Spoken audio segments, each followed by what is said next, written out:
বাংলাদেশ এবং বাংলাদেশের বাইরে পৃথিবীর বিভিন্ন প্রান্তে যে যেখান থেকে চ্যানেল আই দেখছেন আপনাদের সকলকে সাদর আমন্ত্রণ তৃতীয় মাত্রা দেখবার জন্য। প্রিয় দর্শক, গতকাল সরকারের মন্ত্রিসভার বৈঠকের সিদ্ধান্ত অনুযায়ী আজ সারা দেশে গত কয়েকদিনের এই আন্দোলন সংগ্রামে এবং সংঘাত সংঘর্ষে যারা নিহত হয়েছেন তাদের স্মরণে এবং তাদের জন্য শ্রদ্ধা নিবেদনের উদ্দেশ্যে সারা দেশে শোক দিবস পালিত হচ্ছে।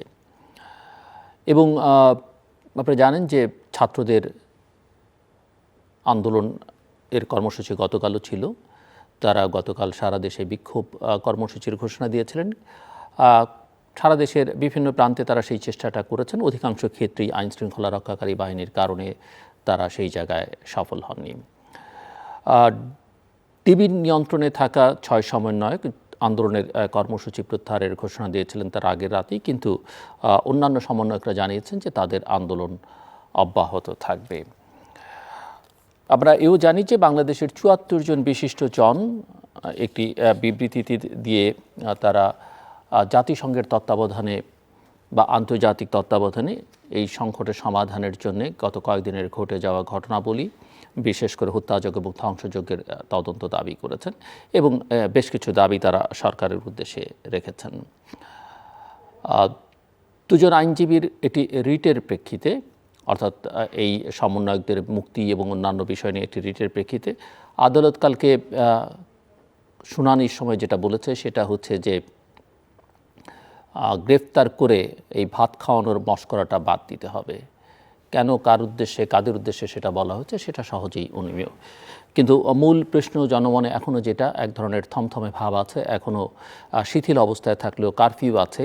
প্রতিদিনই গ্রেফতার হচ্ছেন সাধারণ ছাত্রছাত্রীরা এবং যাদেরকে বলা হচ্ছে যে তারা নাশকতাকারী। যদিও বলা হচ্ছে এর মধ্যে তৃতীয় পক্ষ এই ভ্যান্ডালিজমের সঙ্গে যুক্ত ছিল, কিন্তু মামলা এবং গ্রেফতার এবং মৃতের যে বয়সীরা মারা গেছেন বা যারা মারা গেছেন তাদের পেশা বিবেচনাগুলো এটা বোঝা যায় যে তাদের মধ্যে তরুণ এবং ছাত্ররাই অধিকাংশ। সব মিলিয়ে এই পরিস্থিতি নিয়ে আলোচনার জন্য আমার সঙ্গে স্টুডিওতে রয়েছেন আমার ভাই বসা আছেন বাংলাদেশ আওয়ামী লীগের বন ও পরিবেশ বিষয়ক উপকমিটির সদস্য professor doctor KBM Hadiuzzaman Selim এবং আমার ডানে রয়েছেন ঢাকার একটি বেসরকারি বিশ্ববিদ্যালয়ের আইনের শিক্ষক মোশাররফ আহমেদ ঠাকুর। স্বাগত আপনাদের দুজনকে তৃতীয় মাত্রায়। Professor doctor KBM Hadiuzzaman Selim, আপনাকে দিয়ে শুরু করতে চাই যে কি মনে হচ্ছে যে সংকট যেটা গত কয়েকদিন ধরে আমরা দেখলাম, সেই সংকট কি সমাধানের পথে, না এটা আরও বিস্তৃত হবার পথে আসলে আরও গভীরতার দিকে যাচ্ছে?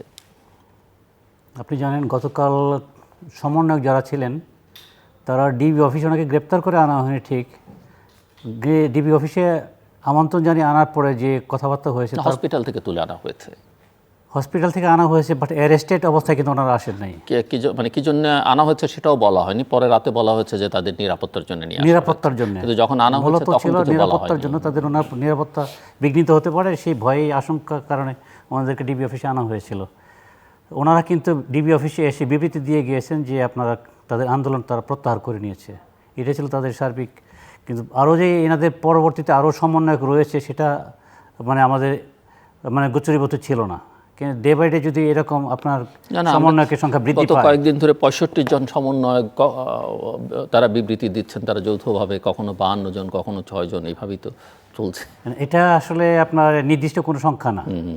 সমন্বয়ক বলতে এখানে 5 জন 6 জন ম্যাক্সিমাম হতে পারে, কিন্তু এই যে ডে বাই ডে আপনার সমন্বয়কের সংখ্যা বেড়ে যাচ্ছে, সেটা কিন্তু আমার কাছে মনে হয় যে সমন্বয়কদের কাছে যে প্রস্তাবনাগুলো দেওয়া হয়েছে, এই প্রস্তাবনাগুলো কোত্থেকে এসেছে সেই কল রেকর্ডিং কিন্তু তাদের হাতে চলে এসেছে। ডিবি অফিসে যে তারা বিভিন্ন লেভেল থেকে উদ্ধার করতে পেরেছেন যে এই সমন্বয়কদের মাঝখানে যে আপনার দাবিগুলো উত্থাপন করা হয়েছে, দাবিগুলো কাদের মাধ্যমে তৈরি করা হয়েছে। এক এক সময় এক এক রকম দাবি চলে আসতেছে, ডে বাই ডে আপনার নিত্য নতুন দাবি নিয়ে তারা আমাদের সম্মুখে হাজির হচ্ছে। প্রথম দিকে তাদের দাবি ছিল যে আপনার ছাত্র আন্দোলনের মূল ছিল যে আপনার কোটা প্রত্যাহার করতে হবে, সেটা ডে বাই ডে আন্দোলনের সাথে বেগবান হতে হতে এক সময় তারা এখন টার্ন নিয়েছে যে বর্তমান সরকারের পতন চায়, তাদের এটা অন্যতম দাবি। এটা কি ছাত্রদের আন্দোলনের প্রথম দিকে ছিল? তা তো ছিল না, কিন্তু ডে বাই ডে এটা গভর্নমেন্ট পতনের সাথে দাবির মধ্যে কোথাও কিন্তু 8 দফা বলি, 9 দফা বলি, 4 দফা বলি, কোথাও কিন্তু সরকারকে পদত্যাগ করতে হবে বা সরকারের পতন চাই, সেটা কিন্তু নাই আসলে। শেখ হাসিনার পদত্যাগ বলা হয়েছে, শেখ হাসিনার পদত্যাগের কথাও নাই দাবির মধ্যে কোথাও। মানে আমি সবগুলো তারা বিভিন্ন মানে এই পর্যায়ে সরকারের পতন তাদের একটা অন্যতম তারা কয়েকজন মন্ত্রীর পদত্যাগ দাবি করেছেন, তারা 4 জন মন্ত্রীর পদত্যাগ দাবি করেছেন, তারা কিছু বিশ্ববিদ্যালয়ের উপাচার্য প্রক্টরদের পদত্যাগ দাবি করেছেন, তবে কিছু লাস্ট মুহূর্তে আইন শৃঙ্খলা আপনার যে রক্ষাকারী বাহিনীর কোর্টের যে সদস্যদের। সিদ্ধান্তে যে আপনার একটা ফাইনাল ডিসিশন দেওয়া হয়েছে, কোর্ট থেকে যে নির্দেশ দেওয়া হয়েছে যে আপনার 30% যে কোটা ছিল সেটাকে উইথড্র করে 5%, 93% আর 7% আনা হয়েছে। তারপরে আমার মনে হয় যে আপনার দাবি তাদের যে প্রত্যাশার যে জায়গাটুকু ছিল সেটুকু পূরণ হয়ে গিয়েছে। এমন তো ছিল না যে বাংলাদেশ গভর্নমেন্টের যে প্রধানমন্ত্রী, মাননীয় প্রধানমন্ত্রী শেখ হাসিনা বলে দিয়েছেন যে আপনাদের কোটা দেয়া হবে না, আপনাদের কোটার যে দাবি এটা মানা হবে না, তা তো বলা হয় নাই। তাদেরকে বলা হয়েছে যে কোর্ট কি ডিসিশন দিচ্ছে সেইটার উপর নির্ভর করতেছে আপনাদের, আশা করি কোর্ট আপনাদের একটা ভালো সিদ্ধান্ত দিবে। সেই জিনিসটাকে বিভিন্নভাবে আপনার এটাকে ভাইরাল করা হয়েছে বিভিন্ন মিডিয়ার মাধ্যমে, অপপ্রচারের মাধ্যমে মানুষের মনে একটা আপনার বিদ্রোহের সৃষ্টি করা হয়েছে, যার ফলশ্রুতিতে আপনার 18, 19 তারিখে এবং শুক্রবার দিন, শনিবার দিন প্রচণ্ড ভাঙচুর হয়েছে, মৃত্যুর মতো ঘটনা ঘটেছে। ছাত্ররার সাথে শুধু ছাত্ররা যে আন্দোলন করেছে তা কিন্তু না। আপনার দৃষ্টিভঙ্গি একটু পিছনে ফিরিয়ে নিয়ে যায় আমি।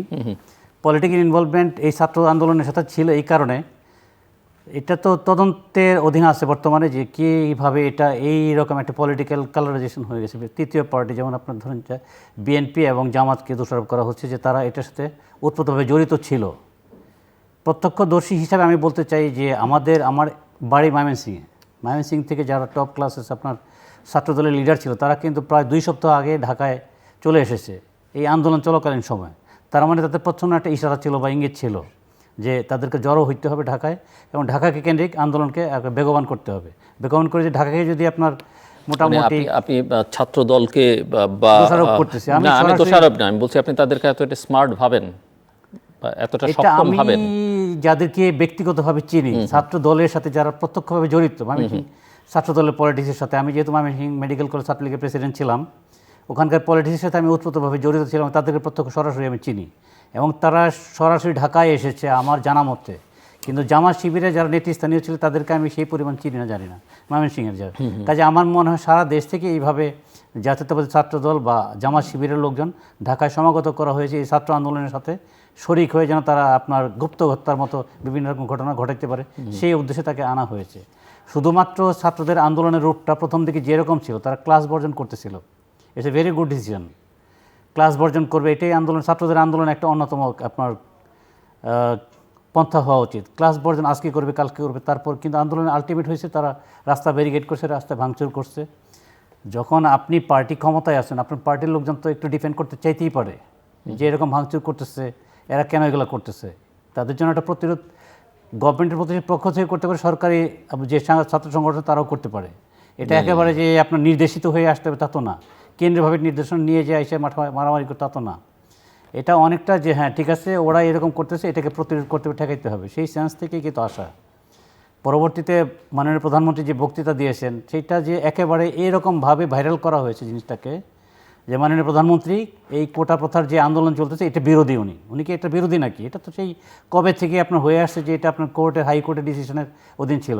উনি বলছে যে হাইকোর্ট কি ডিসিশন দেয় আমরা দেখি, সেটার উপর আমরা প্রত্যাশা করি ভালো একটা ডিসিশন আসবে। যাই হোক, সেই কোর্টের ডিসিশন আসার পরে 30% রয়ে গেল, সেই 30%কে আবার পরবর্তীতে অ্যাপিলেট মানে চেম্বার জজে দেওয়া হলো যে এটাকে আবার করার জন্য। তো সেখানে চেম্বার জজের যে ডিসিশন 21 তারিখে আসলো, সেখানে তো আপনার 93%, 7% ultimately decision final appellate division ঠিক এনায়েতুর রহিম সাহেবের যে আপনার কোর্ট, সেই কোর্টে ফাইনাল ডিসিশন এখানেই আসলো। তো এখানে মাননীয় প্রধানমন্ত্রীকে দোষারোপ করার মতো তার বক্তব্যকে জাতির উদ্দেশ্যে উনি যে বক্তব্য দিলেন আপনার এই সম্ভবত 18 তারিখ রাতে, তো এটাকে তো আমি এরকম মানে অপপ্রচার করার মতো কিছু দেখি না। উনি খারাপভাবে বলেছে, সেটাকে উদ্দেশ্য করেই সারা দেশে যে মেসেজগুলো ছড়ানো হয়েছে, ভাইরাল করেছে যে আমি কে তুমি কে রাজাকার রাজাকার, ওয়ান কাইন্ড অফ সেন্স, যে সবাই নিজেকে রাজাকার বলতেছে। প্রাইম মিনিস্টারকে সেই কথা বলছে। তা আমি বলি আজকে ধরেন আপনার যে কথা, আপনি 30% দাবি করতেছেন, সেই কোটা প্রথা তো প্রাইম মিনিস্টার আগে বাদ দিয়ে দিয়েছিলেন। তারপরে এটি কোটা প্রথাকে আবার সামনে কে নিয়ে আসছে? মুক্তিযোদ্ধার একটা গোষ্ঠী, তারা এটা আবার আপিল করেছে, তাই না? হাইকোর্টে আপিল করার ফলে আজকের এই রেজাল্ট আসছিল। তারা আবার সেই ডিসিশনের বিরুদ্ধে একটা রায় দিয়েছে হাইকোর্ট। সেই রায়কে আবার বলা হয়েছে যে ঠিক আছে, অ্যাপিলেট ডিভিশন এটাকে আবার একটা ফাইনাল ডিসিশন দেওয়া হবে। তো সেই ডিসিশন দিয়ে দিয়েছে। আমি আসছি আবার আপনার কাছে। আমি একটু মিস্টার মোশাররফ আহমেদ ঠাকুরের কাছ থেকে শুনি যে কি মনে হচ্ছে যে সংকট কি ঘনীভূত হচ্ছে না সংকট আসলে সমাধানের পথে যাচ্ছে? ধন্যবাদ আপনাকে।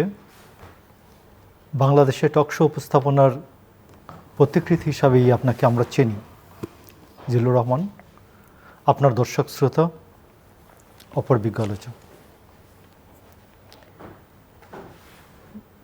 কার্পেটের নিচে ময়লা রেখে যত ঝাড়ুই দেন না কেন এটা পরিষ্কার হয় না। সেটা আমি আপনাকে বলতে চাই আজকে 1830 সালে আমাদের এই অঞ্চলে উপমহাদেশে আপনি যদি মোহাম্মদ হান্নানের প্রায় 4 খণ্ডের ছাত্র আন্দোলনের ইতিহাস নামে 4 খণ্ডের বই আছে, আরও খণ্ড বেরিয়েছে কিনা জানি না, আমি 90 সাল পর্যন্ত পড়ার ভাগ্য হয়েছে। অক্টোলনি মনুমেন্টে হিন্দু কলেজের কিছু ছাত্র অক্টোলনি মনুমেন্ট থেকে ইউনিয়ন জ্যাকের মানে ব্রিটিশ পতাকা, সাম্রাজ্যবাদের পতাকা নামিয়ে সাম্যমৈত্রী স্বাধীনতা ফরাসি বিপ্লবের পতাকা উড়িয়ে দেয়, তেরঙ্গা পতাকা। ধারণা করা হয় এখান থেকে আমাদের ছাত্র রাজনীতি বাংলাদেশে উপমহাদেশে শুরু হয়েছে। এরপরে 1844 সালে একটা অ্যান্টি সার্কুলার মুভমেন্টের নামে একটা মুভমেন্ট হয়, যেটার মূল জায়গা হয় তারা আমাদের ফরিদপুর। একজন মেয়ে, স্কুল পড়ুয়া মেয়ে, সে ব্রিটিশ সার্জেন্টের হুন্ডা থেকে, মোটর সাইকেল থেকে ইউনিয়ন জ্যাকের পতাকা, ব্রিটিশ পতাকা ছিঁড়ে ফেলে এবং মেয়েটিকে সে চপেটাঘাত করার কারণে বারুদের মতো জ্বলে উঠে উপমহাদেশ। ছাত্র আন্দোলন এইভাবে, এবং অ্যান্টি সার্কুলার সোসাইটি মানে হচ্ছে যারা ব্রিটিশ সংগ্রামে, ব্রিটিশ সাম্রাজ্যবাদের বিরুদ্ধে আন্দোলন করবে এদেরকে স্কুল কলেজ থেকে বের করে দেওয়া হবে। That was the circular. এরপরে আপনি জানেন নিশ্চয়ই, আপনি রাজনীতি বিজ্ঞানের অত্যন্ত মেধাবী ছাত্র হিসাবে আপনার পরিচয় আছে, আপনি জানেন যে আমাদের এখানে কীভাবে ছাত্র রাজনীতিটা বিকশিত হয়েছে। আজকের যে সংকট, এই সংকটটা কিভাবে শেষ হবে এটার আগে যদি আমি খুব অল্পভাবে আলোকপাত করি যে সংকটটা শুরু হলো কিভাবে। আপনি দেখুন, জুন মাসে হাইকোর্টের রায় হয়েছে, 5 জুন। আপনি 2 মিনিটের মাথায় হাইকোর্টের রায় চেম্বার জাজে স্থগিত হয়েছে এমন নজির আছে। জাস্ট গিয়ে নাম্বারটা নিয়ে বলবেন যে এইটা আমরা রাষ্ট্রপক্ষ থেকে স্থগিত করে দেন, আমরা চাই না, স্থগিত হওয়ার নজির আছে। 1 মাস পরে এসে যখন এটা বললেন যে এই চেম্বার জজ বললেন যে এটা ফুল কোর্টে, নর্মালি এটা ফুল কোর্টে রেগুলার শুনানি হবে, সেটা 7ই জুলাই গিয়ে বললেন তারা আগামী 7ই আগস্ট শুনানি করবেন।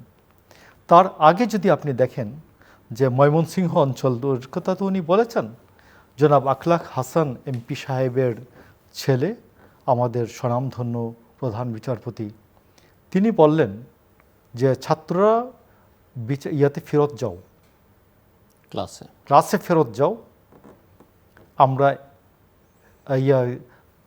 মাঠের আন্দোলন দেখে কোর্ট রায় দেয় না, কোর্ট রায় পরিবর্তন করে না, ক্লাসে ফেরত যাও, আমরা আগামী 7ই আগস্ট শুনব।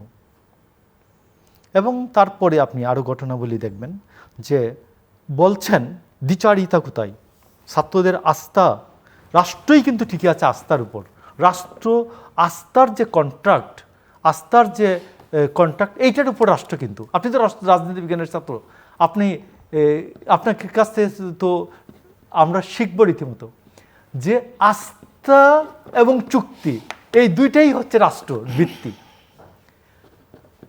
আইনমন্ত্রী বললেন 12 তারিখ ব্রাহ্মণবাড়িয়াতে স্বাধীনতা বিরোধী প্রেতাত্মারা এই কুঠা বিরোধী আন্দোলন চালাচ্ছে। 14 তারিখে প্রধানমন্ত্রী বললেন যে মুক্তিযোদ্ধার সন্তান নাতিপুতিরা মেধাবী না, রাজাকারের বাচ্চারা নাতিপুতিরা মেধাবী। সংকট শুরু হলো। মানে উনি ওটা বলেন, উনি বলেছেন যে ওরা Exactly. আমি ওরা আপনাকে- পাবে না তো কি ওরা পাবে, সেটা একজন সাংবাদিকের প্রশ্ন। এবং পাবে ওইটা পরে একটা বলেছেন কথা। যদি দুইটা সমান হলে তাহলে আমি কাকে চাকরি ওইটাও দেবো, পাবে, অবশ্যই আমি মুক্তিযোদ্ধা এবং সন্তান। ওইটা তো আছেই, আর এই জায়গাটাও আছে একেবারে। তো এখন আপনি গভর্নমেন্ট, আপনি প্রধানমন্ত্রী, আপনি সরকারের প্রধানমন্ত্রী, আপনার অ্যাটর্নি জেনারেল, আপনি দেখবেন অ্যাটর্নি জেনারেলকে গত বৃহস্পতিবারের আগের বৃহস্পতিবারে আইনমন্ত্রী বলছেন, আমি রাষ্ট্রের আইনমন্ত্রী হিসাবে প্রধানমন্ত্রী অ্যাটর্নি জেনারেলকে নির্দেশ দিচ্ছি আগামী রবিবারে। তো এই আইনমন্ত্রী 12 তারিখে বলেছেন যে প্রেতাত্মারা চালাচ্ছে, আর প্রধানমন্ত্রী যখন এটা বলেন তখন আপনি দেখবেন যে আমাদের সমাজে কতগুলো প্রতিদিন কিছু ঘটনা ঘটে। আমি খুব সহজ একটা উদাহরণ দিতে চাই। মা যখন ছেলেকে খুব বকে বলে তুই আমার ছেলে না, বাচ্চারা যেদিন গর্জন করে উঠে অনেক দিন ধরে সেরে গিয়ে আছে মার কথায় বার্তায় আস্থাহীনতা তৈরি হচ্ছে, মাকে বলে হ্যাঁ হ্যাঁ আমি তোমার ছেলে না। বাবা বলে তুই খুব একটা খারাপ ছেলে। ছেলে গর্জন করে বলে ওঠে হে বাবা আমি তোমার খারাপ ছেলে, তোমার এটা দরকার নাই, আমার যাও, তোমার সাথে আমার কথা নেই। এর জন্য পিতা বা মাতা ওই সন্তানকে মেরে ফেলে না। এই জন্য পিতা বা মাতা তার অন্য সন্তানদেরকে ওই সন্তানের উপর লেলিয়ে দেয় না। এটাকে বলে নার্সিস্টিক ডিসঅর্ডার। নার্সিস্টিক ডিসঅর্ডার যদি কোনো ঘটনা হয় তাহলে আপনি দেখবেন যে আজকে যে ওবায়দুল কাদের যে ঘটনাটি করলেন, আমি প্রধানমন্ত্রী এই পর্যন্ত একটা পর্যায়ে, বাট সংকটটা ঘনীভূত হলো যখন ওবায়দুল কাদের 14 তারিখে বললেন যে ছাত্রলীগই এদেরকে মোকাবেলা করার জন্য যথেষ্ট, আর 15 তারিখে ওবায়দুল কাদের বললেন সকালবেলা যে আমাদের অস্তিত্বের মর্মমূলে আঘাত এনেছে আমাদের ছাত্রলীগ প্রস্তুত। তখন ছাত্রলীগ এর উপর ফরজ হয়ে যায় এই কারণে আক্রমণ করা। এবং 15 তারিখ বিকাল থেকে যখন আক্রমণ হলো, আমাদের ঢাকা বিশ্ববিদ্যালয়ে কি বলে অনেক নেশাকুর লোকজনকে এনে ছাত্রলীগ যুবলীগ যখন আমাদের মেয়েদেরকে আমাদের সন্তানদেরকে পিটাতে শুরু করলো, এবং তারা পরের দিন নতুন কর্মসূচি দিল। এবং পরের দিন কর্মসূচিতে যখন আমি মনে করি গত 100 বছরের ইতিহাসে এই উপমহাদেশে কেউ বুক পেতে দিয়েছে পুলিশের সামনে আর পুলিশ গুলি করে দিয়েছে এমন ইতিহাস নাই।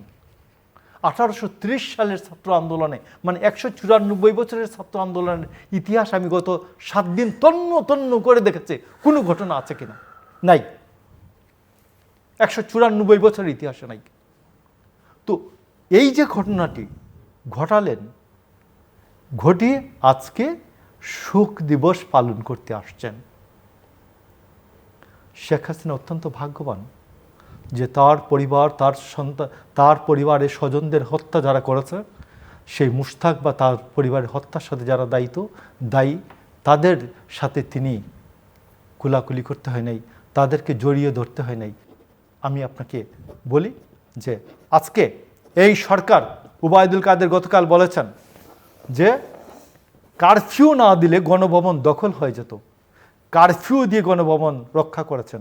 তাহলে আমি বলতে চাই আমাদের সর্বশেষ স্বাধীনতার সার্বভৌমত্বের যে প্রতীক এই আর্মিকে দাঁড় করিয়েছেন যখন, তখন আপনি এই সরকার আইসিইউতে, বেসামরিক সরকার সম্পূর্ণ আইসিইউতে, আর এই অসামরিক সরকার যখন কারফিউ দিয়েছেন তখন লাইফ সাপোর্টে আছে। এই সরকার লাইফ সাপোর্ট খুলে ডেথ সার্টিফিকেট নিয়ে চলে যাওয়া উচিত। আমি মনে করি এই সরকার যদি ডেথ সার্টিফিকেট নেয় তাহলে আমরা আরেকটি শোক দিবস পালন করতে পারি। মিস্টার হাদিজুজ্জামান সেলিম।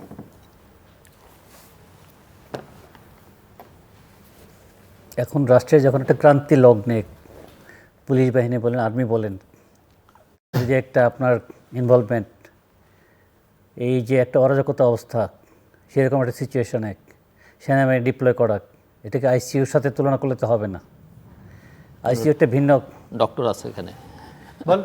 কারণ হচ্ছে যে আপনার এই ক্রান্তিক যে কোনো মুহূর্তে আপনার বিভিন্ন আন্দোলনে বিভিন্ন সময় দেখেছেন, এর আগেও দেশে আন্দোলন হয়েছে, ভাঙচুর হয়েছে, কিন্তু যে আপনার স্থাপনাগুলো ধ্বংস করা হয়েছে, এটাকে কোনো ছাত্র দ্বারা এরকম, আমার সাথে যখন পার্সোনালি আমরা কথা বলি তখন দেখা যায় অনেকেই আপনার ছাত্রদলের নেতা বা যারা আছে এরা বলে যে আপনার মেট্রো রেল স্টেশনে যে ভাঙচুর করেছে এটা তো অবশ্যই শ্রমিকরা করেছে, বাসের শ্রমিকরা। কারণ হচ্ছে তাদের বাসের প্যাসেঞ্জারের সংখ্যা কমে গেছে, সেই জন্য তারা আপনার মেট্রো স্টেশনে ভাঙচুর করেছে।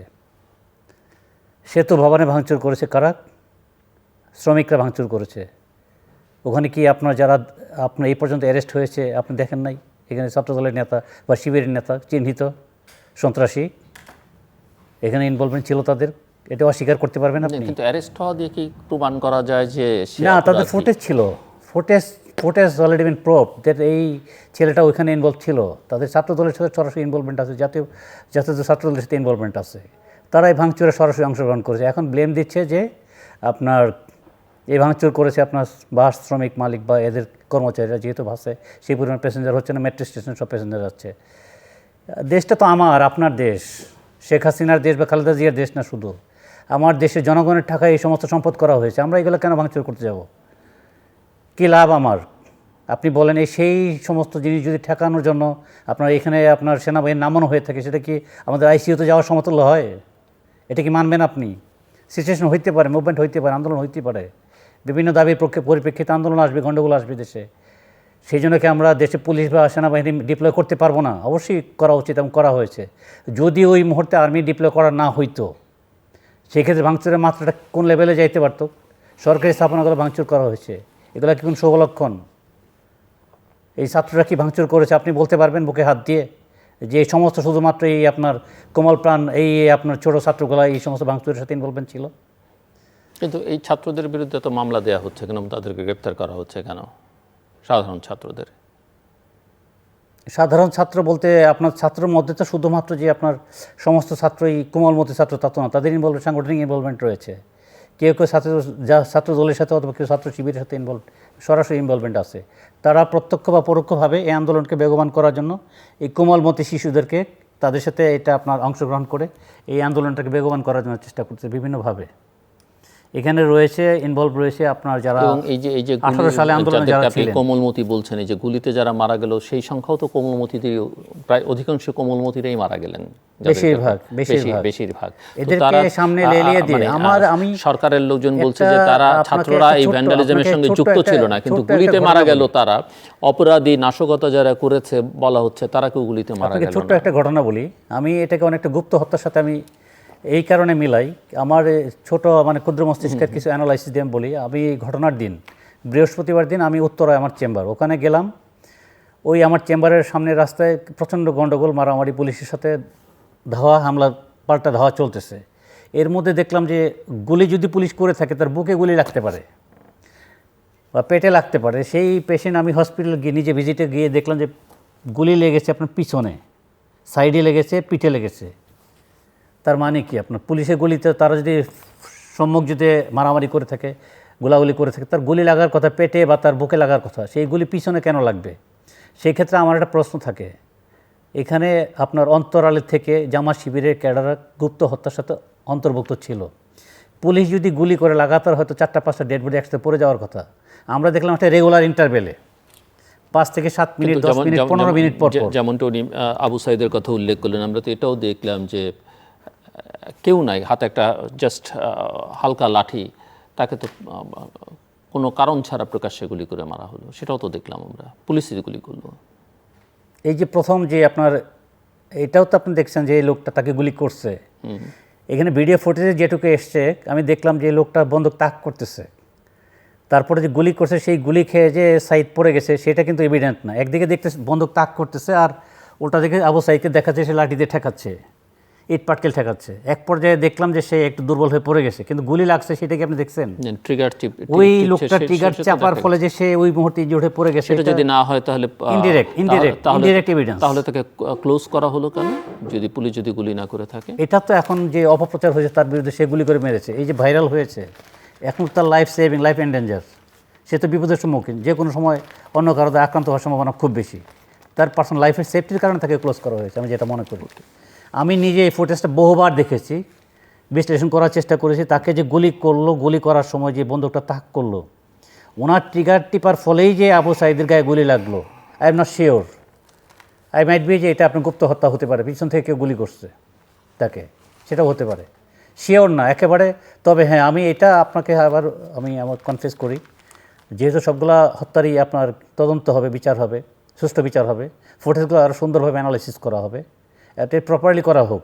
আমার কথা হচ্ছে যে দোষী যে সেটা ফাইন্ড আউট এখন করার চেষ্টা বিভিন্ন করা মহল হোক। থেকে, বিভিন্ন আন্তর্জাতিক গণমাধ্যম বা আন্তর্জাতিক বিভিন্ন মহল থেকে এবং দেশের ভিতর থেকেও কালকে যেমন ৭৪ জন বিশেষজন একটা বিবৃতি, তারা এটা আন্তর্জাতিক তদন্ত চাইছে। এমনকি কেউ কেউ তো জাতিসংঘের বিশেষজ্ঞদের এনে তাদের অধীনে তদন্ত চাইছে। আপনি কি মনে করেন?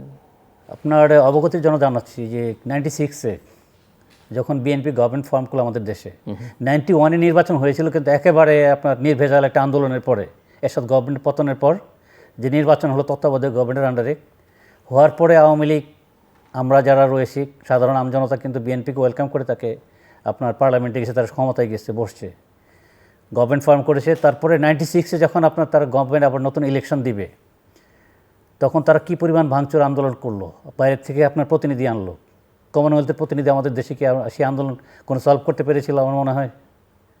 আপনার তো না জানার কথা না। তখন কমনওয়েলথের প্রতিনিধি আমাদের দেশে আসছে এই সংঘাতকে এড়ানোর জন্য, এই আপনার যে আন্দোলন ভাঙচুর তখন তো আন্দোলন সংগ্রাম যেটা করেছে সেটা আওয়ামী লীগ এবং জাতীয় পার্টি জামাত করেছে, তখন তো বিএনপি আন্দোলন সংগ্রাম, বিএনপি তো ক্ষমতায়, বিএনপি ক্ষমতায় ছিল। আমি বললাম এই কারণে যে এখন যে আমরা বাইরের গোষ্ঠীকে, বাইরের যে সমস্ত প্রতিনিধিকে আমরা আমন্ত্রণ জানাচ্ছি এটাকে মিট আপ করার জন্য, মানে আপনি বলছেন যে তো ওরা প্রতিনিধি এসেছে, কমনওয়েলথের প্রতিনিধি এসেছিল আমাদের দেশে। এখন তো তদন্তের ইস্যু, তখন তো ধরেন একটা নেগোশিয়েট করবার জন্য তদন্ত করবার কথা বলা হচ্ছে। মানে আমাদের দেশে যে যারা তদন্ত দিন আসছে, যারা তদন্তের সাথে রিলেটেড, তারা যদি ফেইলিউর হয়, তারা যদি বলে যে we are not able to continue the procedure, আমরা বাইরের হস্তক্ষেপ চাই, সেই ক্ষেত্রে আপনি আনতে পারেন। আদারওয়াইজ আমাদের দেশে যেখানে ফ্যাসিলিটিস আছে, বাহিনী আছে, টিম আছে, সেখানে আপনার আস্থাহীনতা হওয়ার কোনো সুযোগ নেই, আমার যেটা ধারণা হয়। বাইরের থেকে আগে আপনি আমন্ত্রণ জানাতে যাবেন কোন, মানে কী জন্য? যেখানে আমাদের আপনার এই মুহূর্তে যে পরিমাণ সাফিসিয়েন্ট আপনার আমাদের মানে বিচার ব্যবস্থার প্রতি আপনাদের যে শ্রদ্ধা নাই, সেটা তো আপনার কখনো বলেন নাই। যে পরিমাণ রায় দিয়েছে, যদি আপনার নিরপেক্ষ না থাকতো, শেখ হাসিনার গভর্নমেন্ট তো আপনার কোটা প্রথা বাদই দিয়ে দিয়েছিল। আপনি অস্বীকার করতে পারবেন না, শেখ হাসিনার গভর্নমেন্ট আপনার কোটা প্রথা বাদ দিয়েছিল না। আপনার কোটা প্রথা বাদ দেওয়ার পরে সেটাকে আবার হাইকোর্টের মাধ্যমে, আপিলের মাধ্যমে আবার এটাকে নতুন করে একটা রেজাল্ট আসছে। সেই রেজাল্টের পরে তো উনি বলছে যে ঠিক আছে, আমরা একটা ভালো রেজাল্ট প্রত্যাশা করতেছি। তো ওনার দোষটা কোথায় আমি তো বুঝি না। এখন সামনে কি কোটা কথা চান নাই? কয়েকদিন পরে তো আপনি আবার বলবেন যে এখন আপনার মুক্তিযোদ্ধাদেরকে আপনার গভর্নমেন্ট ফর্ম যখন করবেন বিএনপি, আমি তো বুঝিতে আপনাদের একটা এরকম একটা পার্সপেক্টিভ দাঁড়াবে যে মুক্তিবাহিনীদেরকে আপনার মাসিক এত টাকা করে দিচ্ছেন, একটা তাদের ভাতা দিচ্ছেন বা যাই কিছু একটা পারিতোষিক দিচ্ছেন 30,000 বা 20,000 করে, যারা যুদ্ধ হতো। কিছুদিন পরে আপনার লিস্ট করবেন, এদেশে রাজাকারদের একটা লিস্ট করা হোক, যাদেরকে আপনার বেতন ভাতা দেওয়া হবে। আমার তো তাই মনে হচ্ছে, দেশের পার্সপেক্টিভ এরকমই যাচ্ছে। সেই সময় তো আপনাদের কাছে তারা দাবি করবে আমরা উই আর দ্য রাজাকার, আমি কে তুমি কে, রাজাকার রাজাকার, আমাদের কী হবে, আমাদের জন্য তোমরা একটা পারিতোষিকের ব্যবস্থা করো। তাই তো করা উচিত আপনাদের, তাই না? যে দেশটা আমরা কোন দিকে নিয়ে যাচ্ছি। ঠাকুর, জি ধন্যবাদ। দেখুন, আপনি তো অনেকগুলো বিষয় জানালা ওপেন করেছেন, উইন্ডো ওপেন করেছেন, কোনটার থেকে কোনটা যাব। আমি প্রথম ভাঙচুর দিয়ে শুরু করি। আপনি 1969-এ 3টা বইয়ের নাম বলি। মোহাম্মদ ফরহাদের একটা বইয়ের নাম হচ্ছে 1969-এর গণ অভ্যুত্থান, আর শামসুদ্দোহার আছে ইতিহাসের অল্প কথা, আর মাহফুজুল্লাহর একটা বইয়ের নাম আছে যে এটা সেকেন্ড এডিশন, সেটার নাম হচ্ছে অভ্যুত্থানের 69। তো 20শে জানুয়ারি 1969-এর 20শে জানুয়ারি আসাদ যখন গুলিবিদ্ধ হন এবং সন্ধ্যায় মারা যান, তারপরে 24 তারিখ শুক্রবার, 24শে জানুয়ারি শুক্রবার, সেই দিন ঢাকায় সেখানে মৌলানা ভাসানীর নেতৃত্বে পল্টন ময়দান থেকে মিটিং হওয়ার পরে মিছিলে বলা হয় যে, যাই ঘটনাটা শেষে মৌলানা ভাসানী বলা হয়, কেউ মৌলানা ভাসানী বলছেন, কেউ বলেন, অন্যরা বলেছেন। সেখান থেকে 3 জন মন্ত্রী, খাজা শাহাবুদ্দিন তথ্যমন্ত্রী, তৎকালীন তথ্যমন্ত্রী খাজা শাহাবুদ্দিন সহ 3 জন মন্ত্রী এবং আগরতলা ষড়যন্ত্র মামলার যে ট্রাইব্যুনালের চেয়ারম্যান ছিলেন, ওই 4টি বাড়ি পুড়িয়ে দেওয়া হয়। তার 1 মাস বা 29 দিন পরে 22শে ফেব্রুয়ারি শেখ মুজিবুর রহমান বেরিয়ে আসেন। আপনি বলুন, এই বাড়ি যে পুড়িয়ে দেওয়া হলো, এই বাড়ি পুড়িয়ে দেওয়ার জন্য মৌলানা ভাসানী, তুফাইল আহমেদ, মাহফুজুল্লাহ, মাহবুবুল্লাহ, মোহাম্মদ ফরহাদ এদের বিরুদ্ধে কি কোনো হয়েছে? স্বাধীন বাংলাদেশ বা পাকিস্তান আমলে কোনো মামলা মোকদ্দমা হয়েছে? শেখ মুজিবকে কোনো আইন আদালত এবং কোনো জজ, কোনো অ্যাডভোকেট সাহেব, কোনো ব্যারিস্টার বের করে আনতে পারেন নাই, ছাত্রদের এই আন্দোলন বের করে এনেছিল। এই জন্য আমি আপনাকে বলি, কিছু কিছু পজিটিভ অ্যাপ্রোচ আছে, যে ভাঙচুরেরও পজিটিভ অ্যাপ্রোচ আছে। আমি জিজ্ঞেস করি যে বিটিভিতে বিকাল থেকে শুনলাম, বিটিভিতে প্রধানমন্ত্রী যে দেখা করতে গেলেন ওইখানে শোনা গেল যে পরিদর্শনে গেলেন, সেখানে শুনলাম যে বিকাল থেকে রাত্রে 9টা পর্যন্ত নাকি ভাঙচুরকারীরা টেলিভিশন ভবনে অবস্থান করেছে। 5 জনকে অ্যারেস্ট করতো, বিজিবি এসে সরিয়ে দিয়েছে, একজনকে অ্যারেস্ট করে নাই ঘটনাস্থল থেকে, একজনকেও না। নাম্বার 2, না বিটিভিতে এমনিতেই মানে কি ইনস্টলেশন হিসেবে সেখানে তো প্রচুর নিরাপত্তা থাকার কথা, কারণ একমাত্র বিটিভি দখল করলে ধারণা করা যায় যে সরকারও পরিবর্তন করে ফেলা সম্ভব। আগে তো এরকমই কনসেপ্ট ছিল, তাই না?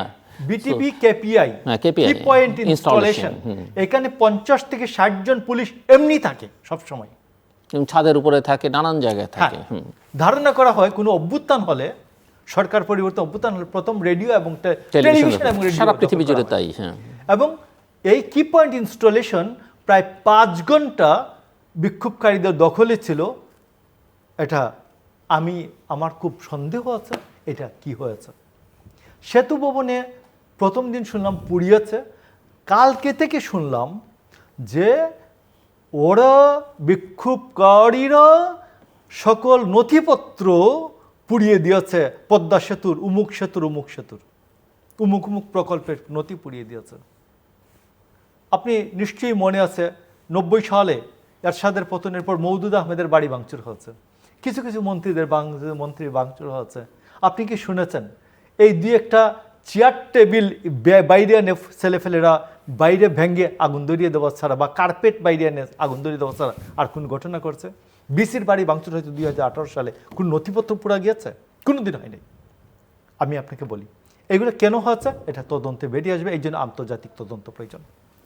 আপনি যে সাইদের কথা বলেছেন, এই যে প্রথম আলো লাস্ট পেজে গুলিতে ঝাঁঝরা সাইদের বুক, পুলিশ বলছে উল্টো কথা। সাইদের মরদেহ তদন্ত করেন রংপুর মেডিকেল কলেজের ফরেন্সিক বিভাগের প্রধান সহকারী অধ্যাপক রাজিবুল ইসলাম। তিনি গতকাল শনিবার প্রথম আলোকে বলেন, সাইদের বুক ও পেট সররা গুলিতে ঝাঁঝরা হয়ে গিয়েছিল, লুকোচুরির কিছু নেই, আভ্যন্তরীণ রক্তকরণে তার মৃত্যু হয়, কয়েকদিনের মধ্যে তদন্ত প্রতিবেদন দেওয়া হবে বলে তিনি জানান।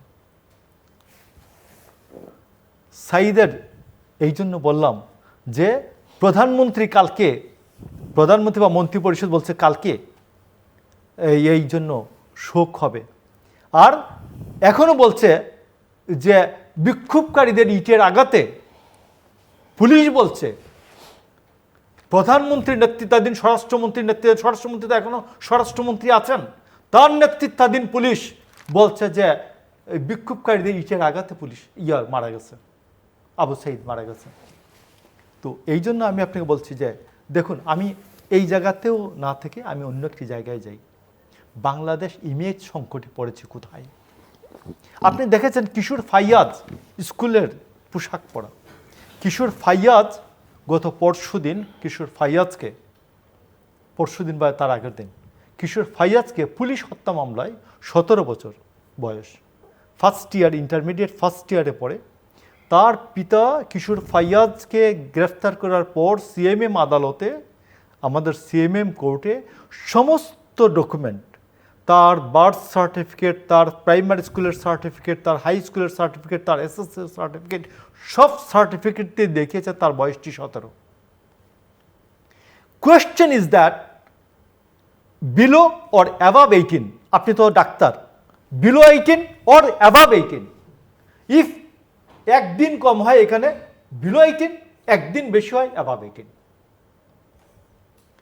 যদি সে একদিন কম হয়, অ্যাবাভ বিলো 18 হয়, একদিন কম হয় 18 বছরে, তাহলে সে যাবে জুভেনাইল কোর্টে, কিশোর আদালতে যাবে। সেইখানে সিএমএম আদালত তাকে 7 দিনের রিমান্ড দিয়েছে। হাইকোর্টে যেতে হয়েছে। হাইকোর্টে যাওয়ার পরে বলা হয়েছে যে তাকে জুভেনাইল আদালতে পাঠানো হবে এবং কিশোর সংশোধনাগারে পাঠানো হবে। আপনি বলুন তো দেখি, যে আমি 1987 সালে জেলে ছিলাম এবং এরশাদের যে 1974 সালের বিশেষ ক্ষমতা আইনে আটক আদেশের হেফাজতের একটা দারুণ বর্ণনা আছে, আপনাকে এটা বলছি। তো এই যে কিশোর ফাইয়াজকে যে আপনি যে সাধারণ কয়েদিদের সাথে যে আপনি যে পাঠালেন জেলখানায়, সেই ছেলেটি 2 রাত কিভাবে কাটিয়েছে, সেই ছেলেটিকে কোমরে দড়ি বেঁধে যে আনলেন, সেই ছেলেটির ভবিষ্যৎ মানসিক অবস্থা কি হবে? আপনি বাংলাদেশের আইন আদালতের অবস্থাটা কি? বাংলাদেশের আদালত, আমার জুডিশিয়ারি সেপারেট হয়েছে 2007 সালে। জুডিশিয়ারি সেপারেট হওয়ার পরে যদি জুডিশিয়ারি অবস্থা এই হয়, তাহলে জুডিশিয়ারি যে কাজ করছে না 116 অনুচ্ছেদ অনুযায়ী, জুডিশিয়ারি যে সরকারি আঙ্গুলি হেলনে কাজ করে, জুডিশিয়ারি যে সম্পূর্ণ সরকারের সব কিছু সরকারের মর্জির দিকে তাকিয়ে সব কাজ করে, এটা বোঝা যায়। আজকে মায়া কান্না করেন যে এইটা। মিস্টার হালিউজ্জামান সেলিম, উনি ভাবমূর্তি সংকটের কথা বলছেন, এবং এই ভাবমূর্তির সংকট আপনি কি মনে করেন কি না যে তৈরি হয়েছে এই হত্যাকাণ্ড, এবং তারপরে অবশ্যই ধ্বংসযজ্ঞের কথাও বলতে হবে, তারপরে আপনি কারফিউ, ইন্টারনেট শাটডাউন, সব কিছু মিলিয়ে বহির্বিশ্বের সঙ্গে যোগাযোগ বিচ্ছিন্ন, এবং এমন একটা সময় যোগাযোগ বিচ্ছিন্ন যখন বাংলাদেশের অর্থনীতির একটা টালমাটাল অবস্থা, এবং এতে করে অর্থনীতির উপর একটা ভীষণ খারাপ প্রভাব পড়েছে বলে অনেকেই মনে করেন, বিশেষ করে অর্থনীতিবিদরা, ব্যবসায়ীরা তা মনে করেন। সো ভাবমূর্তির সংকট যেটা তৈরি হলো সরকারের তো বটেই, সেটা আসলে কাটিয়ে উঠবেন কিভাবে, বা কাটিয়ে ওঠা যাবে কিভাবে মনে করেন, বা আদৌ সংকট মনে করেন কিনা, সেটাও একটা প্রশ্ন। এখন যে অবস্থায় আমরা চলছি, সত্যি কথা বলতে বিএনপি বলেন, আওয়ামী লীগ বলেন, স্যারের সাথে আমি গলা মিলিয়ে বলতেছি, একসুরেই বলতেছি, এই দেশটা আমার, দেশটা আপনার। দেশটা কীভাবে সামনের দিকে সুন্দরভাবে এগিয়ে যাবে, সেই জন্য আমাদের চিন্তা ভাবনা করতে হবে। আমরা যদি পরস্পর এরকম সাংঘর্ষিক অবস্থান নিয়ে থাকি সারাক্ষণ, একজন আরেকজনকে দোষারোপ করি, আপনি আমাকে দোষারোপ করেন, তাহলে কিন্তু আমরা পিছিয়ে যাব। আমরা অনেক দূর এগিয়ে গেছি মাননীয় প্রধানমন্ত্রীর নেতৃত্বে, যে অর্জনগুলো হয়েছে এগুলোকে স্বাভাবিকভাবে সুন্দরভাবে অ্যাকসেপ্ট করতে চেষ্টা করুন। আমাদের মনোবৃত্তির পরিচয় দেখেন। আমি ফেসবুক অ্যাকাউন্টে যে সমস্ত আপনার ওরা লোগোগুলো ইউজ করে নিজের প্রোফাইল পিকচার, একটা জায়গায় দেখলাম মাননীয় প্রধানমন্ত্রীর ছবির উপরে জুতা দিয়ে পা দিয়ে রেখে ছবি তুলে সেটাকে প্রোফাইল পিকচার করেছে। আপনি যদি আমাকে সম্মান না করেন, মাননীয় প্রধানমন্ত্রী, দেশের প্রধানমন্ত্রী, তাকে যদি আপনি এই লেভেলে নিয়ে নামান, সম্মাননা লেভেল, আপনার দৃষ্টিভঙ্গি, চিন্তা, চেতনা, ভাবনা যদি এরকম হয়, ফেসবুক অ্যাকাউন্টগুলো দেখেন আপনি কী অবস্থা, কাদের অধীনে কারা এই সমস্ত আপনার অপপ্রচারের সাথে জড়িত, দেদারসে বাইরে থেকে আপনার অপপ্রচারণা চালানো হচ্ছে। আমি নাম বলতে বাধ্য হচ্ছি। ডাক্তার উনি আমেরিকা থেকে বসে, একজন ডাক্তার, ভদ্রলোক, রাজশাহী মেডিকেল থেকে পাশ করেছেন, উনি যে ভাষায় নেত্রীকে নিয়ে গালিগালাজ করেন, কথাবার্তা বলেন, আপনি যদি আমার নেত্রীকে রেসপেক্ট না করেন, আমি কি আপনার নেত্রীকে রেসপেক্ট করবো কখনো? Should it be, should you expect it? আপনি যার কথা বলছেন সম্ভবত তিনি আমেরিকায় থাকেন না, প্যারিসে বা অন্য প্যারিসে থাকেন। না, আমি যিনি নেত্রীর ছবির উপরে জুতা দিয়ে দাঁড়িয়ে তারপরে প্রোফাইল পিকচার করেছেন, ছবি তুলেছেন, নামটা কি বলেন? সেই নাম বিদ্রোহী অ্যাকাউন্ট বা বিভিন্ন নামে কতটা দেখবো, কতটা মনে রাখবো? মনে রাখার সম্ভব না। Is it not possible at all? যে এতগুলো অ্যাকাউন্টের এতগুলো প্রোফাইল পিকচার নাম, আপনি নিজেও নিশ্চিত দেখেছেন যে হ্যাঁ আমার নেত্রীর ছবির উপরে জুতা রেখে প্রোফাইল পিকচার করেছেন? আমি দেখেছি। ধর্মসত্য আমি কোরআন মাথায় নিয়ে বলতে পারবো যে এই কাজটি করা হয়েছে, আপনি অস্বীকার করতে পারেন, কিন্তু এইভাবে অপমান করা হয়নি, এটা অস্বীকার করার মতো কোনো জো নেই। জিল ভাই, আপনিও আমার মনে হয় আপনি দেখেছেন, জানেন যে এইভাবে অপপ্রচার চালানো হচ্ছে। মাননীয় প্রধানমন্ত্রীর অর্জনগুলো স্বাভাবিকভাবে কেউ নিতে চাচ্ছে না। কেন? পদ্মা সেতু কি খুব ইজিলি অর্জন হয়ে গেছে? এত ইজি আপনি ভাবছেন? যে জায়গা বিশ্ব ব্যাংক, ওয়ার্ল্ড ব্যাংকে আপনার প্রচারণা করা হয়েছে, প্ররোচনা করা হয়েছে বাংলাদেশকে যেন সাহায্য সহযোগিতা না করে পদ্মা সেতু বিল্ড আপের ব্যাপারে, মাননীয় প্রধানমন্ত্রী চ্যালেঞ্জ নিয়ে সেই সেতুকে আপনার এখানে স্থাপন করেছেন। এটিকে আপনাদের ঈর্ষার কারণ কি? ওই বঙ্গের লোকজন কি উপকৃত হয়নি? আপনার বাড়ি যদি ওই বঙ্গে হয়ে থাকে, আপনি কি জানেন না কতটা বেনিফিটেড হয়েছেন আপনারা? মেট্রো রেলে আমি নিজে রেগুলার যাতায়াত করি, এটি কি বাংলাদেশ গভর্নমেন্টের একটা অর্জন না? অবশ্যই। আপনি মতিঝিল থেকে উত্তরায় মাত্র 30 মিনিটসে যাওয়ার মতো চিন্তাভাবনা করতে পারেন। আর এখন যে অবস্থা হয়েছে, এলিভেটেড বন্ধ, মেট্রো রেল বন্ধ, আপনি রাস্তায় গাড়ি নিয়ে নেমেও আপনি 1.5 ঘন্টা 2 ঘন্টা লাগে আপনাকে উত্তরায় যেতেই আপনার মতিঝিল থেকে, মিনিমাম 2 আওয়ার্স লাগে। তো এই অর্জনগুলোকে আমরা এইভাবে কেন আপনার ব্যঙ্গাত্মকভাবে চিন্তাভাবনা করি? আমাদের অর্জনগুলো আপনাদের ভালো, আপনার অর্জন যদি আমরা মানে ইন্সপায়ার না করি, আপনার অর্জনটাকে যদি আমরা রেসপেক্ট না করি, তা আমি আপনাকে অন করতে পারবো? Should it B? উচিত না। আপনার আমলে আপনি 3 টার্ম গভর্নমেন্টে ছিলেন, আপনার গভর্নমেন্ট, বাংলাদেশ আওয়ামী লীগ এইবার বাদে 3 টার্ম গভর্নমেন্ট এই ক্ষমতা ছিল। তা না, অর্জনগুলো দেখেন তা না, আপনি। এর আগে আওয়ামী লীগ ছিল দুবার না, 75-এর পরবর্তী বলতেছি, তারপর 75 পরবর্তী সময়ে 96 থেকে 3 টার্ম, এই টার্ম এটা বাদে পঞ্চম, হ্যাঁ এই টার্ম বাদে 3 টার্ম গভর্নমেন্টে ছিলেন। তো ওনারাও 3 টার্ম গভর্নমেন্টে ছিলেন। এর আগে 4 বার, 96 থেকে একবার ছিল, 96 এটা চতুর্থ, পরবর্তী, এটা হ্যাঁ, চতুর্থ, এই 4 বারের যে অর্জন। আর আপনারাও 3 টার্ম গভর্নমেন্টে ছিলেন। আপনাদের অর্জন একটু বিশ্লেষণ করে মিলিয়ে দেখেন, তালি করে, যে কতটুকু কী করেছেন আপনারা, আর বাংলাদেশ আওয়ামী লীগ কী করেছে দেশের জন্য। সো এখনকার পরিস্থিতির সমাধান কি আসলে আপনার কাছে কি মনে হয়? আমার আপনাদের প্রতি উদাত্ত আহ্বান থাকবে, আপনাদের মনোবৃত্তি চেঞ্জ করেন, কাদের? মানুষকে সম্মান করার মানে চেষ্টা করেন। আপনাদের বলতে আপনি কাদের দেশটাকে আপনার নিজের ভাবেন, আপনাদের এটাকে বলতে পাকিস্তান না ভেবে মানে কাদেরকে বাংলাদেশ বলছেন? ভাবেন। কাদেরকে বলছেন? আমি বলতেছি যারা এই আন্দোলনের সাথে, ছাত্র আন্দোলনের সাথে পরোক্ষভাবে পিছনে থেকে এটাকে ভিন্ন খাতে সরকার পতন আন্দোলনে রূপান্তরিত করেছে, দ্যাট শুড নট বি। এটা উচিত না। আপনারা, আপনাদের এত ক্ষমতা থাকে তো আপনারা আলাদাভাবে আন্দোলনে নামেন না কেন? নির্বাচনোত্তর সময় আপনাদের অনেক টাইম পেয়েছেন, আপনি আন্দোলনে নামেন নাই কেন? যে নির্বাচন সুষ্ঠু হয়নি, বৈধ হয়নি, সেইভাবে একটা আন্দোলন নিয়ে রাস্তায় নামতে পারতেন, ব্যারিকেড করতে পারতেন।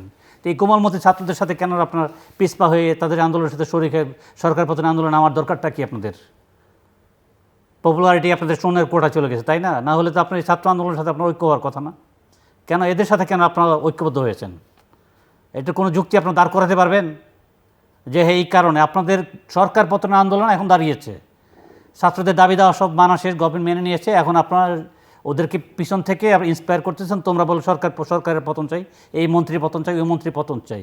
এটা কি উচিত নাকি? এটা কি আপনাদের আন্দোলন না ছাত্রদের আন্দোলন? কিভাবে আখ্যায়িত করবেন আপনি? আপনাদের আন্দোলন তো তখনই হওয়া উচিত ছিল যখন গভর্নমেন্ট ফর্ম করেছে, ইলেকশনের মাধ্যমে গভর্নমেন্ট নির্বাচিত হয়েছে। যদি আপনি বলেন যে অবৈধ ইলেকশন হয়েছে, তখন আন্দোলন করেন নাই কেন আপনারা? পরপর 3টা গভর্নমেন্ট যদি বলেন যে অবৈধ সরকার এসেছে, কবে থেকে তো আপনারা বলতেছেন অবৈধ সরকার, নির্বাচন সুষ্ঠু হয়নি, সব হলে স্বাভাবিক হয়নি, চুরি হয়েছে, এই হয়েছে, তখন আপনারা আন্দোলন করেন নাই কেন? ভাঙচুর করেন নাই কেন? রাস্তায় থাকেন নাই কেন? বলেন এখন আপনারা এই ছাত্র আন্দোলনের সাথে সামিল হয়েছেন আপনাদের তাদের সেই সফট কর্নারটাকে কাজে লাগানোর জন্য। মানুষের যে ছাত্র যারা মারা গেছে তাদের প্রতিটা মৃত্যুই আমাদের, আমি কান্নাকাটি করি না এটা আপনি বলতে পারবেন না। আমার চোখ দিয়ে পানি এসেছে ডেড বডি দেখে, আমারও খারাপ লেগেছে, আপনার চেয়ে কম খারাপ লাগে নাই আমার। আমি নিজে হসপিটালে গিয়ে প্রতিটা ছেলের খোঁজ নিয়ে এসে দেখেছি কয়জন ছেলে মারা গেছে, কে ইনজিউর্ড হয়েছে, ওদের মুখের দিকে তাকানো যায় না ওই দিন। জি, আমি আসছি আপনার কাছে। আমরা final round, so closing remarks, আমরা ক্লোজিং রিমার্কসে বলি। সো আমরা একটু সমাধানের অনেক কিছু তো হলো, অতীত আলোচনা করলাম কি হতে পারে, কিভাবে ছোট ছোট আনসারগুলি আমি এমনভাবে করব যাতে আপনার কি বলে কোনো নতুন উইন্ডো তৈরি না হয়।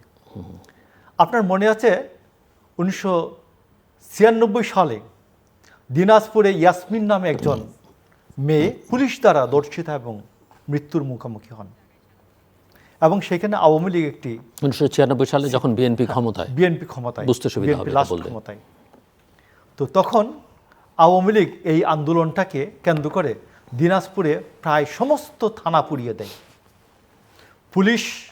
সমস্ত পুলিশ ফাঁড়ি পুড়িয়ে দেয়, থানা পুড়িয়ে দেয়, এবং সেখানে কয়েকদিন পুলিশবিহীন রাজত্ব কায়েম হয়। এবং সেই আন্দোলনের নেতৃত্ব দেন আওয়ামী লীগের নেতা আব্দুর রহিম। তাকে আওয়ামী লীগ সংবর্ধনা দিয়েছিল। এটা আওয়ামী লীগের রাজনৈতিক আন্দোলন ছিল না, একটি সামাজিক আন্দোলন ছিল। এই সামাজিক আন্দোলনের পর আওয়ামী লীগ ভর করেছিল। আরেকটু পেছনে যান, 1969 সালের 22শে ফেব্রুয়ারি শেখ মুজিবুর রহমান জেল থেকে বের হন, আগরতলা ষড়যন্ত্র মামলার জেল থেকে। পরদিন রেসকোর্স ময়দানে যে সমাবেশে তাকে বঙ্গবন্ধু উপাধি দেন তোফায়েল, সেই ইয়েতে প্রথম যে শেখ মুজিবুর রহমান প্রথম ছাত্রদের 11 দফার মধ্যে আমার 6 দফা লুকিয়ে আছে, একবার লাইন টু লাইন আপনার আওয়ামী লীগ ছাত্রদের 11 দফার উপর ভর করে শেখ মুজিব বেরিয়েছিলেন এবং ছাত্রদের যে আন্দোলন, সেই আন্দোলনের 11 দফাকে বলেছেন যে এই 11 দফার মধ্যেই আমার 6 দফা লুকিয়েছে। আসুন, আওয়ামী লীগ ছাত্রদের আন্দোলন এবং সামাজিক আন্দোলনের উপর ভর করে বহুবার জিতেছে, উইন করেছে। এই জন্য আপনার যে যুক্তিটা সম্পূর্ণ অচল। সম্মান কাকে করবে? যে গতকালও প্রথম আলো পত্রিকায় গতকাল এই 210 জনের আসছে, অন্যান্য মাধ্যমগুলিতে আসছে 266 জনের নাম তালিকা। 197 জন। গভর্নমেন্ট বলছে 147 জন, পরে আরো 3 জন যোগ করেছে 150 জন। আজকে একটা সেলুনে বসাছিলাম, লোকজন আলোচনা করছে, এরা কেউ পলিটিক্স করে না, কর্মজীবী মানুষ। বলতেছে যে 150 বলতেছিল না, বলছে 147 জন। কারে গিয়া দেখ, এটা হলো 4 ভাগের 1 ভাগ, মৃত্যুর ঘটনার 4 ভাগের। সেগুলো ধরেন নানা রকমের আলোচনা থাকে, সেটা তো অথেন্টিক জায়গাটা হচ্ছে প্রমাণ তো নাই। আপনি জরুরি অবস্থা না দিয়ে জরুরি অবস্থা চালু রেখেছেন। আপনি 33 দ্বারা সংবিধানের 33 অনুচ্ছেদ আপনি গ্রেফতার আপনি করেন নাই, সাসপেন্ড করেন নাই। আপনি 35 অনুচ্ছেদ চলাফেরা বিচার দণ্ড এটা সাসপেন্ড করেন নাই। আপনি 6 জন ছাত্র নেতাকে ধরে নিয়ে রেখেছেন এবং তার পিতা মাতা এদেরকে দেখা করতে দেন নাই, বলেছেন এদের নিরাপত্তার জন্য আপনি রেখেছেন। তাইলে উবায়দুল কাদের, শিক্ষামন্ত্রী নওফেল, তারপর আপনার তথ্যমন্ত্রী, উনাদের সবার সবচেয়ে বেশি নিরাপত্তা দরকার, এদের জন্য গোয়েন্দা কার্যালয়ে একটা হোস্টেল বানিয়ে দেন, এদেরকে গোয়েন্দা কার্যালয়ে নিয়ে রেখে দেন। এটা তো করছেন না। আমি জাস্ট একটু ইন্টারাপ্ট করে দিই, ভুলে যাবার আগে প্রশ্নটা আপনার কাছে থাকলো যে এই যে এরা গোয়েন্দা কার্যালয়ে গিয়ে যে স্টেটমেন্ট করলো, সেটা অনেকে বিশ্বাস করতে চায় না, অনেকে মনে করে এটাই ঠিক আছে। কিন্তু এখন সোশ্যাল মিডিয়াতে পুরনো কিছু চিত্র 2007-08-এর ভেসে আসছে, যেখানে জাতীয় নেতৃবৃন্দ, এখন সেই সময় আওয়ামী লীগ বিএনপি 2 দলের নেতৃবৃন্দকে এই গোয়েন্দা সংস্থাগুলো নিয়ে গিয়েছিল এবং তারা নানান স্টেটমেন্ট করেছে তাদের নেত্রীদের বিরুদ্ধে, প্রধানমন্ত্রী শেখ হাসিনার বিরুদ্ধে, বা অপরদিকে বিএনপির নেতৃবৃন্দ তাদের নানা প্রসঙ্গ নিয়ে, এবং সেগুলো ভাইরাল। তাহলে গোয়েন্দা স্টেটমেন্ট, গোয়েন্দাদের নিয়ন্ত্রণে থেকে সেই স্টেটমেন্টগুলো কি ঠিক ছিল? এই প্রশ্ন অনেকে সামাজিক মাধ্যমে তুলছেন। এটা যদি ঠিক হয় তাহলে সেটা কেন ঠিক হবে না? থাকলো প্রশ্নটা আপনার কাছে প্লিজ। আজকে এই 6 জনের আটক এবং হেফাজত, এরা আটক, তার মধ্যে ওবায়দুল কাদের আছেন, তার মধ্যে মিস্টার আব্দুল জলিল আছেন, আটকে আরো আছেন, অনেকে হেফাজতে আছেন কিনা, এই কোয়েশ্চেনটা নিয়ে আজকে হাইকোর্টে দেওয়া হয়েছিল। আমি 1987 সালে জেলে গিয়েছিলাম, এই হেফাজতের বক্তব্যটা ডিএম মানে জেলা ম্যাজিস্ট্রেট এই হেফাজতে নিতে পারেন। লেখা হলে মহামান্য রাষ্ট্রপতি দয়াপ্রবশ হইয়া আপনার নিরাপত্তার জন্য আগামী 30 দিন নিরাপত্তা হেফাজতে থাকার জন্য সদয় সম্মতি জ্ঞাপন করিয়াছেন। জেলখানার গেইটে যাওয়ার সময় আমাকে এই কাগজটা ধরিয়ে দিল। আপনি আগামী 30 দিনের মধ্যে এর সম্পর্কে আপনার বক্তব্য রাখতে পারেন। তো আপনি যদি তাদেরকে হেফাজতে নিতে হয়, তাহলে জেলা প্রশাসকের কাছে আপনি হাজির করবেন, হাজির করে এদের নিরাপত্তার জন্য, নিরাপত্তা হেফাজতে তাদেরকে রাখার জন্য অনুমতি চাইবেন। নিরাপত্তা হেফাজতের জন্য ডিবি কার্যালয় নয়, নিরাপত্তা হেফাজতের জন্য জেলখানা হবে। তো সেইটা আপনি মানছেন না, আপনি সংবিধান মানছেন না, আইন মানছেন না, ফৌজদারি কার্যবিধি মানছেন না, কিছুই মানছেন না। আপনি জরুরি অবস্থা না দিয়ে জরুরি অবস্থা চালু রেখেছেন। আজকে মুস্তাফা জামান ইসলাম দ্বৈত বেঞ্চ বলেছেন যে অ্যাটর্নি জেনারেল, ডেপুটি অ্যাটর্নি জেনারেলকে বলেছেন যে জাতির সাথে মশখারা বন্ধ করেন, যে মানুষকে আপনারা খাবার টেবিলে খাবার দিয়ে ছবি উঠান আর দেখান, এই মশখারা বন্ধ করেন। আগামীকালকে হাইকোর্ট এই সম্পর্কিত একটা রায় দিবেন। তো এই জন্য আজকে একটা রায় দিবেন।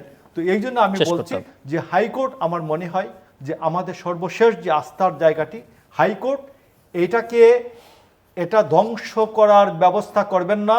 সর্বশেষ এই যে আমাদের যে সেনাবাহিনী, এই সেনাবাহিনীকে বিতর্কিত করবেন না।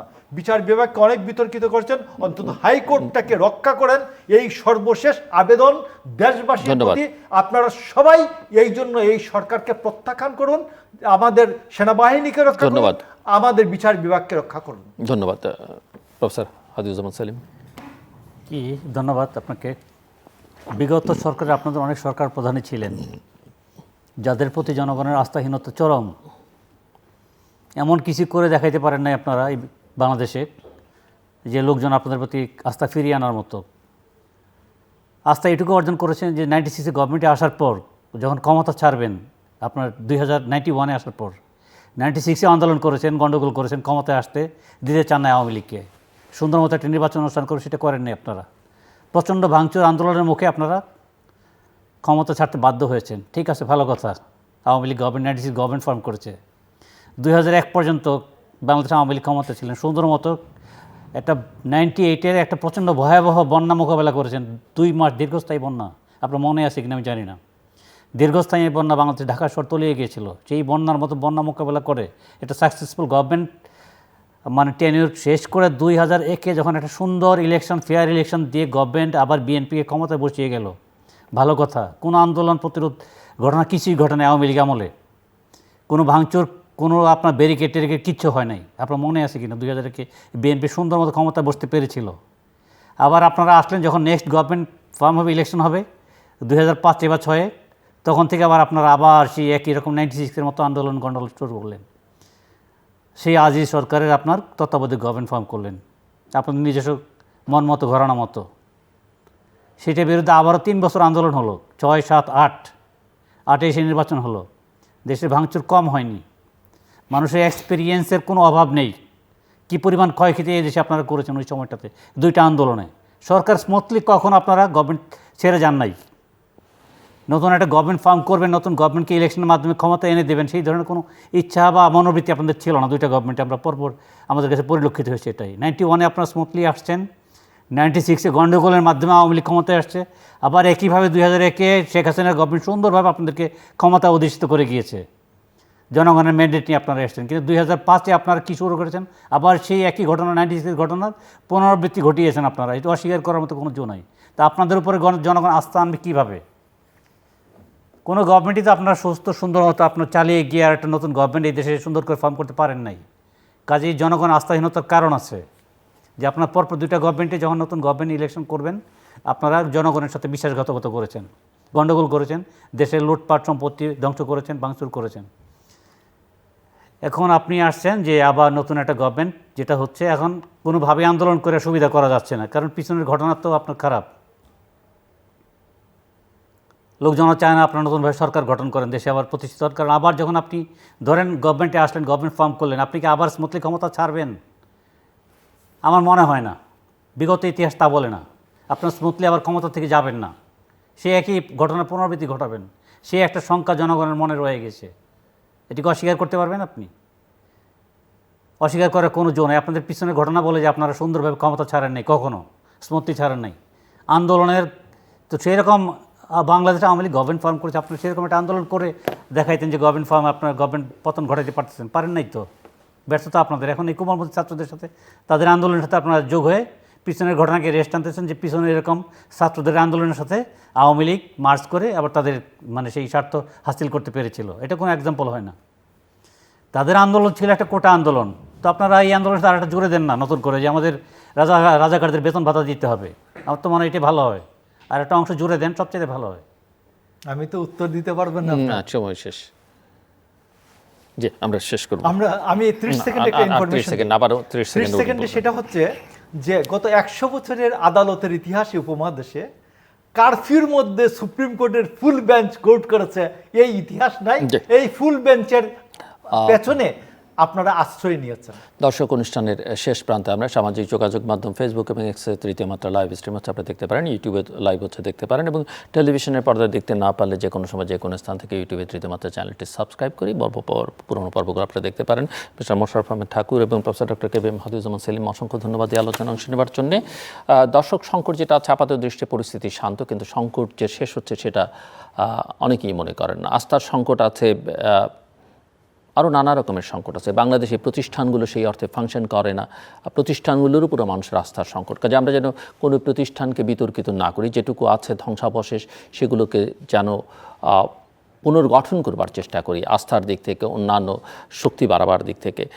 এটি হচ্ছে একটি দিক। দ্বিতীয় কথা হচ্ছে যে এই সংকটের সমাধান আসলে একটা রাজনৈতিকভাবে সমাধান করবার পথ খুঁজতে হবে এবং সেই সমাধান সবাই মিলে করতে হবে। এর বাইরে আসলে অন্য কোনো পথ গিয়ে এই সমস্যার সমাধান হবে না। হয়তো আপাতত সমাধান হবে, কিন্তু দীর্ঘমেয়াদের সমাধান খুঁজতে হলে একটা রাজনৈতিক বন্দোবস্তের ব্যবস্থা করতে হবে। আমাদের সঙ্গে থাকবার জন্য অসংখ্য ধন্যবাদ। আপনাদের সবার জন্য শুভকামনা।